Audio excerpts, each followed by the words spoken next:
അധ്യായം 5. ഫറവോയുടെ പ്രതികരണം. മോശയും അഹറോനും ഫറവോയുടെ മുൻപിൽ ചെന്ന് പറഞ്ഞു, ഇസ്രായേലിൻ്റെ ദൈവമായ കർത്താവ് കൽപ്പിക്കുന്നു, മരുഭൂമിയിൽ വന്ന് എൻ്റെ ബഹുമാനാർത്ഥം പൂജാ മഹോത്സവം ആഘോഷിക്കാൻ എൻ്റെ ജനത്തെ വിട്ടയക്കുക. അപ്പോൾ ഫറവോ ചോദിച്ചു, ആരാണ് ഈ കർത്താവ്? അവൻ്റെ വാക്കുകേട്ട് ഞാൻ എന്തിന് ഇസ്രായേൽക്കാരെ വിട്ടയക്കണം? ഞാൻ കർത്താവിനെ അറിയുന്നില്ല, ഇസ്രായേൽക്കാരെ വിട്ടയക്കുകയുമില്ല. അപ്പോൾ അവർ പറഞ്ഞു, ഹെബ്രായരുടെ ദൈവം ഞങ്ങളെ സന്ദർശിച്ചിരിക്കുന്നു. ആകയാൽ 3 ദിവസത്തെ യാത്ര ചെയ്ത് മരുഭൂമിയിൽ ചെന്ന് ഞങ്ങളുടെ ദൈവമായ കർത്താവിനെ ബലിയർപ്പിക്കാൻ ഞങ്ങളെ അനുവദിക്കുക. അല്ലാത്ത പക്ഷം അവിടുന്ന് മഹാമാരി കൊണ്ടോ വാൾ കൊണ്ടോ ഞങ്ങളെ ശിക്ഷിക്കും. അപ്പോൾ ഈജിപ്ത് രാജാവ് അവരോട് പറഞ്ഞു, മോശെ, അഹ്റോനെ, നിങ്ങൾ ജനത്തിൻ്റെ ജോലിക്ക് മുടക്കം വരുത്തുന്നത് എന്തിന്? പോയി നിങ്ങളുടെ കാര്യം നോക്കുവേൻ. അവൻ തുടർന്നു, നാട്ടിൽ നിങ്ങളുടെ ജനമേറെയുണ്ട്, അവരുടെ ജോലിക്ക് നിങ്ങൾ മുടക്കം വരുത്തുകയോ? ഫറവോ അന്ന് തന്നെ ജനത്തിൻ്റെ മേൽനോട്ടക്കാരോടും അവരുടെ മേലധികാരികളോടും കൽപ്പിച്ചു, ഇഷ്ടിയുണ്ടാക്കാൻ വേണ്ട വൈക്കോൽ മുമ്പെന്ന പോലെ ഇനി ജനത്തിന് എത്തിച്ചു കൊടുക്കേണ്ട. അവർ തന്നെ പോയി ആവശ്യമുള്ള വൈക്കോൽ ശേഖരിക്കട്ടെ. എന്നാൽ ഇതുവരെ ഉണ്ടാക്കിയിരുന്നത്ര ഇഷ്ടിക ഉണ്ടാക്കാൻ അവരെ നിർബന്ധിക്കുകയും വേണം. അതിൽ കുറവ് വരരുത്. അവർ അലസരാണ്, അതുകൊണ്ടാണ് ഞങ്ങളുടെ ദൈവത്തിന് ബലിയർപ്പിക്കാൻ ഞങ്ങൾ പോകട്ടെ എന്ന് അവർ മുറവിളി കൂട്ടുന്നത്. അവരെ കൊണ്ട് കൂടുതൽ ജോലി ചെയ്യിക്കുക.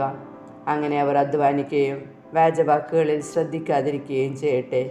മേൽനോട്ടക്കാരും മേസ്ത്രികളും ചെന്ന് ജനത്തോട് പറഞ്ഞു, ഇനി നിങ്ങൾക്ക് വൈക്കോൽ തരികയില്ല എന്ന് ഫറവോ പറയുന്നു. നിങ്ങൾ തന്നെ പോയി കിട്ടാവിടത്തു നിന്നെല്ലാം വൈക്കോൽ ശേഖരിക്കുവിൻ. എന്നാൽ പണിയിൽ യാതൊരു കുറവും വരരുത്. ജനം വൈക്കോൽ ശേഖരിക്കുന്നതിന് ഈജിപ്തിൻ്റെ നാനാഭാഗങ്ങളിലേക്കും പോയി. മേൽനോട്ടക്കാർ കർശനമായി നിർദ്ദേശിച്ചു, ദിവസം തോറുമുള്ള വേല വൈക്കോൽ തന്നിരുന്നപ്പോൾ എന്ന പോലെ ചെയ്തു തീർക്കുവിൻ. ഫറവോയുടെ ഉദ്യോഗസ്ഥന്മാർ ജോലിയുടെ മേൽനോട്ടത്തിന് നിയമിച്ചിരുന്ന ഇസ്രായേൽക്കാരെ പ്രഹരിച്ചുകൊണ്ട് ചോദിച്ചു, നിങ്ങൾ ഇതുവരെ ഉണ്ടാക്കിക്കൊണ്ടിരുന്നത്ര ഇഷ്ടികകൾ ഇന്നലെയും ഇന്നും ഉണ്ടാക്കാഞ്ഞതെന്ത്? ഇസ്രായേൽക്കാരായ മേൽനോട്ടക്കാർ ഫറവോയെ സമീപിച്ച് ഇങ്ങനെ പരാതിപ്പെട്ടു, അങ്ങയുടെ ദാസന്മാരോട് എന്താണ് ഇപ്രകാരം പെരുമാറുന്നത്? അങ്ങയുടെ ദാസന്മാർക്ക് അവർ വൈക്കോൽ തരുന്നില്ല, എങ്കിലും ഇഷ്ടിയുണ്ടാക്കുവിൻ എന്ന് അവർ കൽപ്പിക്കുന്നു.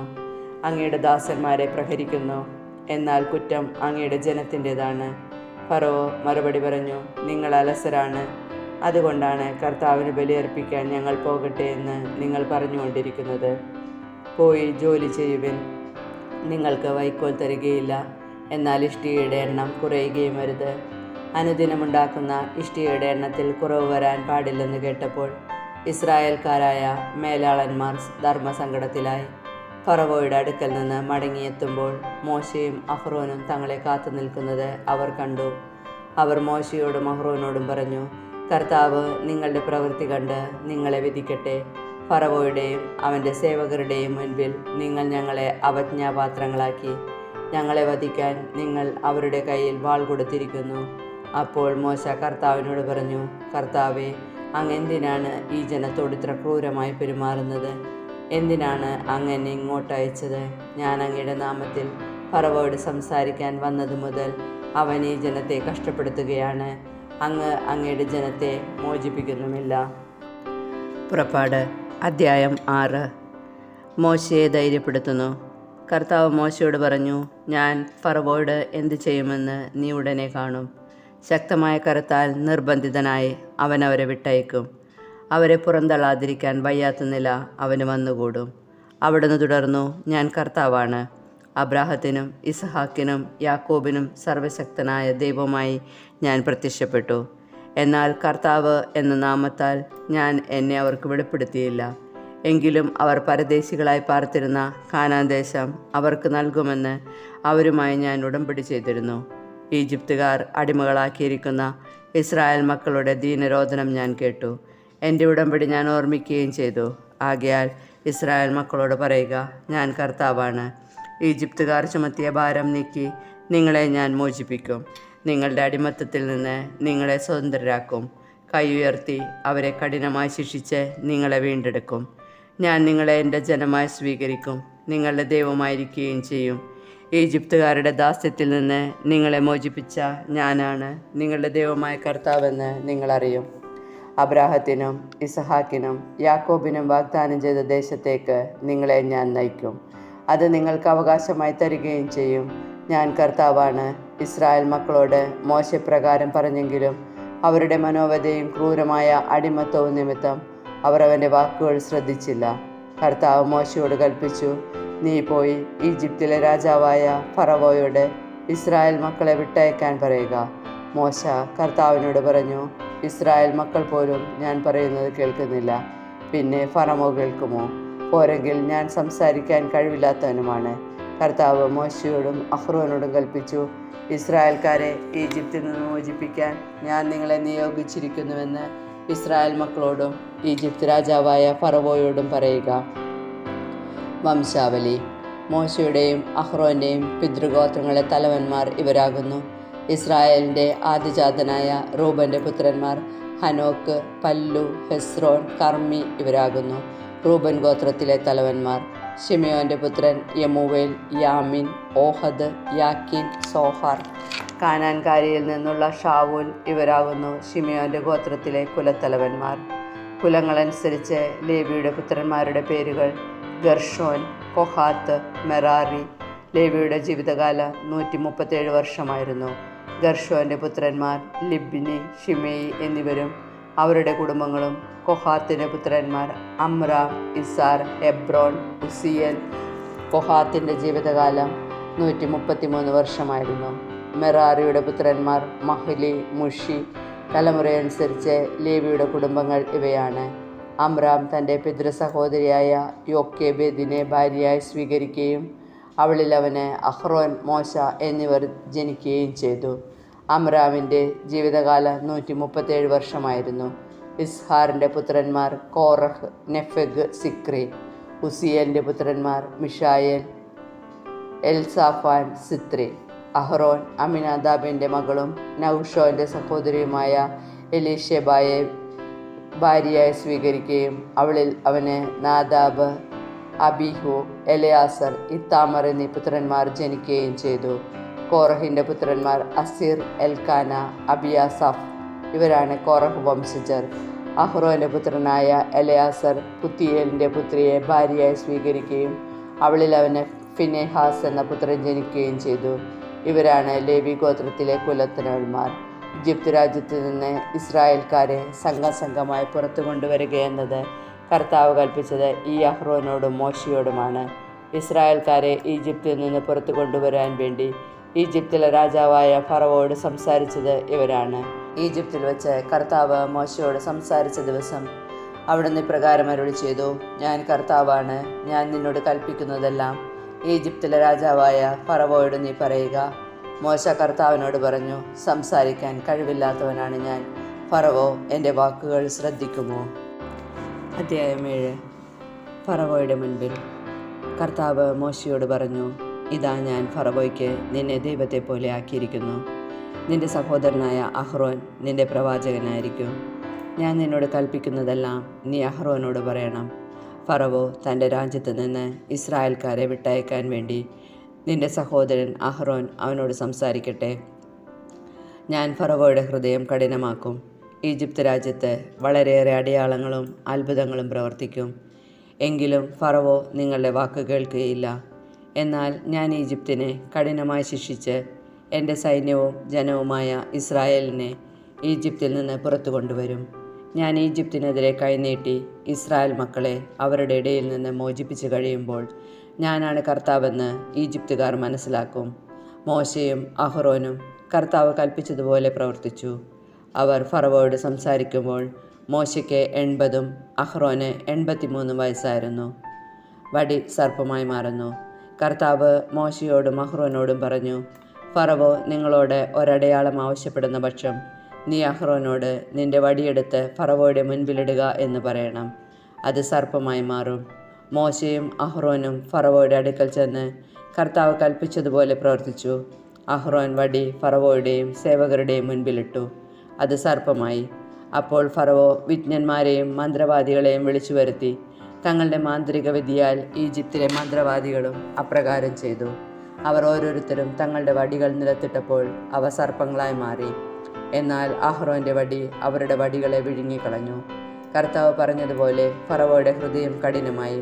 അവൻ അവരുടെ വാക്ക് കേട്ടില്ല. ജലം രക്തമായി മാറുന്നു. കർത്താവ് മോശയോട് പറഞ്ഞു, ഫറവോ കഠിന ഹൃദയനായി തീർന്നിരിക്കുന്നു.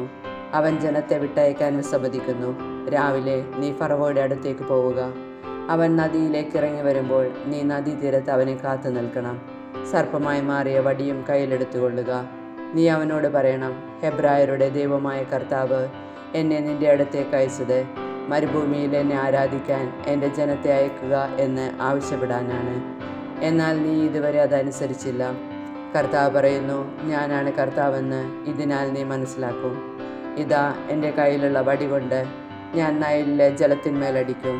ജലം രക്തമയമായി മാറും. നദിയിലെ മത്സ്യങ്ങൾ ചത്തുപോകും. നദി ദുർഗന്ധം വമിക്കും. നദിയിൽ നിന്ന് വെള്ളം കുടിക്കാൻ ഈജിപ്തുകാർക്ക് കഴിയാതെ വരും.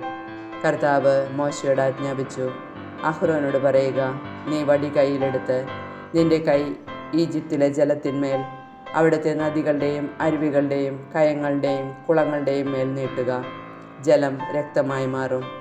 ഈജിപ്തിലെങ്ങും മരപാത്രങ്ങളിലും കൽപാത്രങ്ങളിൽ പോലും രക്തം കാണപ്പെടും.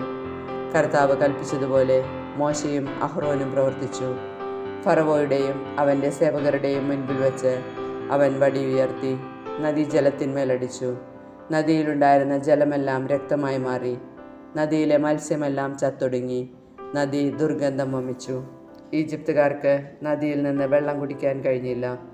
ഈജിപ്തിലെങ്ങും രക്തം കാണപ്പെട്ടു. ഈജിപ്തിലെ മന്ത്രവാദികളും തങ്ങളുടെ മാന്ത്രിക വിദ്യയാൽ അപ്രകാരം ചെയ്തു. കർത്താവ് പറഞ്ഞതുപോലെ ഫറവോ കൂടുതൽ കഠിനഹൃദയനായി. അവൻ അവരുടെ വാക്ക് കേട്ടുമില്ല. ഫറവോ തൻ്റെ കൊട്ടാരത്തിലേക്ക് മടങ്ങിപ്പോയി. ഇക്കാര്യം അവൻ ഗൗനിച്ചില്ല.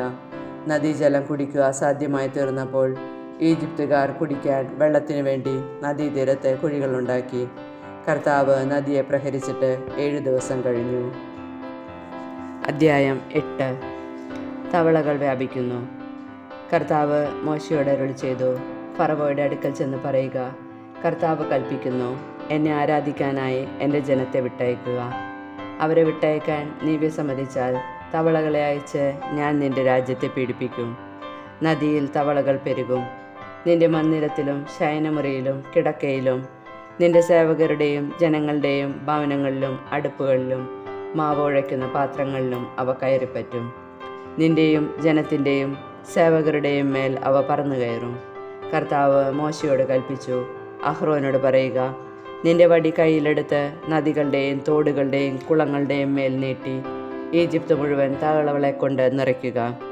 അഹ്റോൻ ഈജിപ്തിലെ ജലാശയങ്ങളുടെ മേൽ കൈനീട്ടി തവളകളെ കൊണ്ട് ഈജിപ്ത് ദേശം മുഴുവൻ നിറഞ്ഞു. മന്ത്രവാദികളും തങ്ങളുടെ മാന്ത്രിക വിദ്യയാൽ ഈജിപ്തിലേക്ക് തവളകളെ വരുത്തി. അനന്തരം ഫറവോ മോശയെയും അഹ്റോനെയും വിളിച്ചു വരുത്തി പറഞ്ഞു, എന്നിൽ നിന്നും എൻ്റെ ജനത്തിൽ നിന്നും തവളകളെ അകറ്റിക്കളയുന്നതിന് കർത്താവിനോട് നിങ്ങൾ അപേക്ഷിക്കുവിൻ. കർത്താവിനെ ബലിയർപ്പിക്കാനായി ജനത്തെ ഞാൻ വിട്ടയക്കാം. മോശ ഫറവോയോട് പറഞ്ഞു, തവളകളെ നിന്നിൽ നിന്നും നിങ്ങളുടെ ഭവനങ്ങളിൽ നിന്നും അകറ്റി നദിയിൽ മാത്രം ഒതുക്കി നിർത്തുന്നതിനായി നിനക്കും സേവകർക്കും ജനത്തിനും വേണ്ടി ഞാൻ എപ്പോഴാണ് പ്രാർത്ഥിക്കേണ്ടതെന്ന് അറിയിക്കുക. ഫറവോ പറഞ്ഞു, നാളെ. മോശ തുടർന്നു, അങ്ങനെയാകട്ടെ. ഞങ്ങളുടെ ദൈവമായ കർത്താവിന് തുല്യനായി മറ്റാരുമില്ലെന്ന് അങ്ങനെ നീ ഗ്രഹിക്കും. തവളകൾ നിന്നിൽ നിന്നും വീടുകളിൽ നിന്നും സേവകരിൽ നിന്നും ജനത്തിൽ നിന്നും അകന്ന് നദിയിൽ മാത്രം ഒതുങ്ങി നിൽക്കും. മോശയും അഹ്റോനും ഫറവോയുടെ അടുത്തു നിന്ന് പോയി. തവളകളെക്കുറിച്ച് താൻ ഫറവോയോട് പറഞ്ഞതുപോലെ മോശ കർത്താവിനോട് അപേക്ഷിച്ചു. മോശ അപേക്ഷിച്ചതുപോലെ കർത്താവ് പ്രവർത്തിച്ചു. വീടുകളിലും അങ്കണങ്ങളിലും വയലുകളിലും ഉണ്ടായിരുന്ന തവളകൾ ചത്തൊടുങ്ങി. അവർ അവയെ വലിയ കൂനകളായി കൂട്ടി. നാട്ടിൽ ദുർഗന്ധം വ്യാപിച്ചു. സ്വൈരം ലഭിച്ചെന്ന് കണ്ടപ്പോൾ കർത്താവ് പറഞ്ഞതുപോലെ ഫറവോയുടെ ഹൃദയം കഠിനമായി. അവൻ അവരുടെ വാക്ക് ശ്രദ്ധിച്ചില്ല. പേൻ പെരുകുന്നു. കർത്താവ് മോശയോട് പറഞ്ഞു, നീ അഹ്റോനോട് പറയുക, നിന്റെ വടി കൊണ്ട് നിലത്തെ പൂഴിയിലടിക്കുക. അപ്പോൾ അത് പേനായിത്തീരും. ഈജിപ്ത് മുഴുവൻ വ്യാപിക്കും. അവൻ അപ്രകാരം ചെയ്തു. അഹ്റോൻ വടിയെടുത്ത് കൈനീട്ടി നിലത്തെ പൂഴിയിലടിച്ചു. ഉടനെ മനുഷ്യരുടെയും മൃഗങ്ങളുടെയും മേൽ പേൻ നിറഞ്ഞു. ഈജിപ്തിലെ പൂഴി മുഴുവൻ പേനായി തീർന്നു. മന്ത്രവാദികളും തങ്ങളുടെ മാന്ത്രിക വിദ്യയാൽ പേൻ പുറപ്പെടുവിക്കാൻ ശ്രമിച്ചു, എന്നാൽ സാധിച്ചില്ല. മനുഷ്യരുടെയും മൃഗങ്ങളുടെയും മേൽ പേൻ വന്നു നിറഞ്ഞു. അപ്പോൾ മന്ത്രവാദികൾ ഫറവോയോട് പറഞ്ഞു, ഇവിടെ ദൈവകരം പ്രവർത്തിക്കുന്നു. എങ്കിലും കർത്താവ് മുൻകൂട്ടി അറിയിച്ചതുപോലെ ഫറവോ കഠിനഹൃദയനായി നിലകൊണ്ടു. അവൻ അവരുടെ വാക്ക് ശ്രദ്ധിച്ചില്ല. ഈച്ചകൾ വർദ്ധിക്കുന്നു. കർത്താവ് മോശയോട് അരുൾ ചെയ്തു, നീ അതിരാവിലെ എഴുന്നേറ്റ് ഫറവോ നദിയിലേക്ക് വരുമ്പോൾ അവൻ്റെ വഴിയിൽ കാത്തുനിന്ന് അവനോട് പറയണം, കർത്താവ് ഇപ്രകാരം പറയുന്നു, എന്നെ ആരാധിക്കാനായി എൻ്റെ ജനത്തെ വിട്ടയക്കുക. എൻ്റെ ജനത്തെ വിട്ടയക്കാത്ത പക്ഷം നിൻ്റെയും സേവകരുടെയും ജനത്തിൻ്റെയും മേൽ ഞാൻ ഈച്ചകളെ അയക്കും. അങ്ങനെ ഈജിപ്തുകാരുടെ ഭവനങ്ങൾ ഈച്ചകളെ കൊണ്ട് നിറയും. അവർ നിൽക്കുന്ന സ്ഥലം പോലും ഈച്ചക്കൂട്ടങ്ങൾ പൊതിയും. എന്നാൽ എൻ്റെ ജനം വസിക്കുന്ന ഗോഷേൻ പ്രദേശത്തെ ഞാൻ ഒഴിച്ചു നിർത്തും. അവിടെ ഈച്ചകൾ ഉണ്ടായിരിക്കുകയില്ല. അങ്ങനെ ഭൂമിയിൽ ഞാനാണ് കർത്താവ് എന്ന് നീ ഗ്രഹിക്കും. എൻ്റെ ജനത്തെ നിന്റെ ജനത്തിൽ നിന്ന് ഞാൻ വേർതിരിക്കും. ഈ അടയാളം നാളെ തന്നെ കാണപ്പെടും. കർത്താവ് അപ്രകാരം പ്രവർത്തിച്ചു. ഫറവോയുടെയും സേവകരുടെയും ഭവനങ്ങൾ മാത്രമല്ല, ഈജിപ്ത് രാജ്യം മുഴുവൻ ഈച്ചകളുടെ കൂട്ടം കൊണ്ട് നിറഞ്ഞു. ഈച്ചകൾ മൂലം നാട് നശിക്കാൻ തുടങ്ങി. അപ്പോൾ ഫറവോ മോശയെയും അഹ്റോനെയും വിളിച്ചു പറഞ്ഞു, നിങ്ങൾ പോയി ഈ രാജ്യത്തിനുള്ളിൽ എവിടെയെങ്കിലും നിങ്ങളുടെ ദൈവത്തിന് ബലിയർപ്പിച്ചുകൊള്ളുവിൻ. മോശ പറഞ്ഞു, അങ്ങനെ ചെയ്യുന്നത് ശരിയല്ല. കാരണം ഈജിപ്തുകാർക്ക് അരോചകമായ വസ്തുക്കളാണ് ഞങ്ങളുടെ ദൈവത്തിന് ഞങ്ങൾ ബലിയർപ്പിക്കുന്നത്. ഞങ്ങൾക്ക് അരോചകമായ വസ്തുക്കൾ അവർ കാണുകെ ബലിയർപ്പിക്കുകയാണെങ്കിൽ അവർ ഞങ്ങളെ കല്ലെറിയുകയില്ലേ? കർത്താവിൻ്റെ കൽപ്പനയനുസരിച്ച് ഞങ്ങൾ 3 ദിവസത്തെ യാത്ര ചെയ്ത് മരുഭൂമിയിൽ വെച്ച് ഞങ്ങളുടെ ദൈവമായ കർത്താവിനെ ബലിയർപ്പിക്കട്ടെ. അപ്പോൾ ഫറവോ പറഞ്ഞു, നിങ്ങളുടെ ദൈവമായ കർത്താവിനെ മരുഭൂമിയിൽ ബലിയർപ്പിക്കാൻ ഞാൻ നിങ്ങളെ വിട്ടയക്കാം. എന്നാൽ നിങ്ങൾ വളരെ അകലെ പോകരുത്. എനിക്ക് വേണ്ടി നിങ്ങൾ പ്രാർത്ഥിക്കുകയും വേണം. മോശ ഫറവോയോട് പറഞ്ഞു, ഞാൻ ഉടനെ നിന്നെ വിട്ടുപോവുകയാണ്. ഫറവോയിൽ നിന്നും സേവകരിൽ നിന്നും ജനത്തിൽ നിന്നും ഈച്ചകൾ നാളെ തന്നെ അകന്നു പോകണമെന്ന് ഞാൻ കർത്താവിനോട് പ്രാർത്ഥിക്കും. കർത്താവിന് ബലിയർപ്പിക്കാൻ വേണ്ടി ജനങ്ങളെ വിട്ടയക്കാതെ വീണ്ടും വഞ്ചനാപരമായി പെരുമാറാതിരുന്നാൽ മതി. മോശ ഫറവോയുടെ അടുക്കൽ നിന്ന് പോയി കർത്താവിനോട് പ്രാർത്ഥിച്ചു. കർത്താവ് മോശയുടെ അപേക്ഷ അനുസരിച്ച് പ്രവർത്തിച്ചു. ഫറവോയിൽ നിന്നും സേവകരിൽ നിന്നും ജനത്തിൽ നിന്നും ഈച്ചകളെ അയറ്റി. ഒന്നുപോലും അവശേഷിച്ചില്ല. എന്നാൽ ഫറവോ ഇപ്രാവശ്യവും ഹൃദയം കഠിനമാക്കി അവൻ ജനത്തെ വിട്ടയച്ചില്ല.